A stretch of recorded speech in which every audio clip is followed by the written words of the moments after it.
Hi! It's this time of the year again! No! I'm speaking Polish.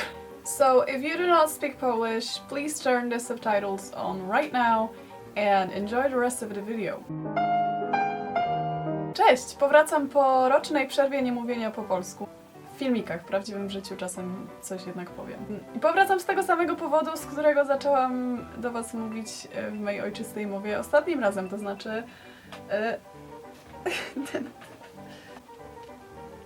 wydaję książkę i jest ona po polsku, więc ci z was, którzy teraz oglądają ten filmik z napisami i nie wiedzą co mówię, tylko się domyślają po napisach, niestety nie jest po angielsku. Skoro jest po polsku, to nie jest po angielsku. Ale to dobre wieści dla was, którzy teraz tego słuchacie po polsku. Wow, międzynarodowa publiczność jest trudna. Poprzednia książka była o historii polskiej mody na przestrzeni XX wieku, a ta książka jest o modowych rewolucjach, jak sama nazwa wskazuje. Czyli o co chodzi? Chodzi o takie wydarzenia w historii mody, które jakoś ją zmieniły, pchnęły do przodu, wpłynęły na to, co nosimy dzisiaj. Czyli są to z jednej strony jakieś takie, nie wiem, osoby, wynalazki, trendy, które po prostu zrewolucjonizowały świat mody, a z drugiej strony to jest też historia takich podstawowych rzeczy, których my dzisiaj używamy, czyli historia jeansów, historia w ogóle damskich spodni, historia butów na obcasie, historia tego, jak to się zaczęło, że kobiety noszą torebki. Będzie tam jak zwykle dużo ilustracji z różnych epok, bo też w przeciwieństwie do poprzedniej książki ta będzie tak jakby na przestrzeni w ogóle różnych epok i wieków, praktycznie od starożytności aż po współczesność może nie. No może trochę. To oczywiście nie jest jakiś tam przekrój po prostu od początku do końca wszystkiego, co się działo w modzie, tylko to są wybrane konkretne zjawiska, które uznałam, że są ciekawe i faktycznie można je podciągnąć pod taką modową rewolucję. Więc oczywiście będą różne ilustracje z epoki, będą różne ilustracje tam z magazynów, jakieś portrety stare i tak dalej. I też w tej książce dodaliśmy trochę takich współczesnych zdjęć, trochę się bawiących właśnie z tą konwencją takich historycznych stylizacji, czyli będzie to co zwykle, czyli ja robiąca z siebie debile. Cicho! O, to jest niedokończona sukienka, tak swoją drogą. Jeszcze wam nie powiem jaka. Więc będą też takie zdjęcia.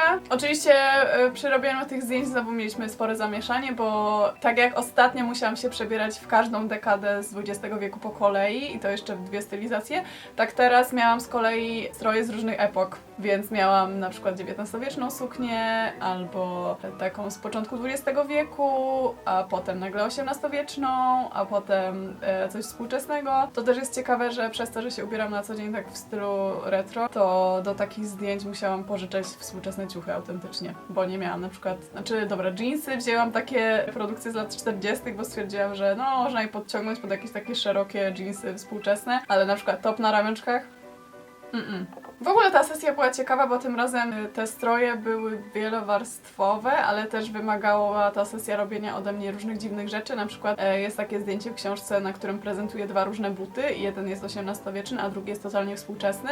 Z tym, że na jednej nodze mam pończochę, taką XVIII-wieczną, a na drugiej nodze mam jeansy, więc musiałam założyć jedną nogawkę jeansów, jedną pończochę i jeszcze trzymać te nogi u góry. I tak musiałam wytrzymać, dopóki Aga, Rzymek, fotografka, nie zrobiła zdjęcia, więc albo w którymś momencie miałam na sobie XVIII-wieczny żakiet i czepiec i chustę i w ogóle wszystko było jak najbardziej super historyczne. Ale na dole dalej miałam te jeansy z poprzednich zdjęć, bo dołu nie było widać, bo to było zdjęcie portretowe, więc no... Była dobra zabawa. Mam nadzieję, że w książce będzie to widać. Co jeszcze o samej treści? Muszę sobie przypomnieć, co jest w tej książce, wiecie, bo ja tak dawno jej nie czytałam. Ale na pewno są właśnie jakieś takie też kultowe postaci w historii mody. Na pewno są kultowe suknie, to znaczy stroje jakieś takie, które gdzieś tam zapadły w pamięć i się do nich wraca często. No i jeśli chcielibyście na przykład zamówić książkę w przedsprzedaży, to tak się składa, że mam dla was linka w opisie filmiku i możecie faktycznie zamówić już teraz. Książka wychodzi 25, czyli w moje urodziny. I jeśli zamówicie ją teraz, to macie tam jakąś też zniżkę. A jeśli na przykład jest tak, że mieszkacie za granicą, a też, ja to tylko sprawdzam. Jeśli jest tak, że mieszkacie za granicą i też byście chcieli zamówić, to też podam wam linki w opisie. Tutaj zwracam się znów do widzów zagranicznych, którzy odczytują właśnie to w napisach, że możecie zamawiać przez te linki, które podam w opisie i macie darmową przesyłkę, jak podacie specjalny kod. To znaczy wybrane kraje, ale styl. Także serdecznie was do tego zachęcam. grudniu będą pewnie znowu spotkania autorskie w kilku polskich miastach, także szykujcie się też na to i będzie okazja cringe'owo powiedzieć do mnie mimam albo cokolwiek. Także też Was serdecznie zapraszam, będę wszystkie informacje podawała prawdopodobnie na Instagramie i pewnie też na fejsie. Nie wiem czy widzicie, ale to jestem w ogóle w 2 odsłonach na tej okładce, tak samo jak poprzedniej. I to jest, strasznie mi się podoba to zdjęcie, bo odkryłam, że uwielbiam jednak lata 50. XIX wieku i najchętniej bym w nich chodziła na co dzień. Ale to jest straszny off-topic i to nie ma żadnego związku z książką. Książka, przedsprzedaż, będzie fajnie.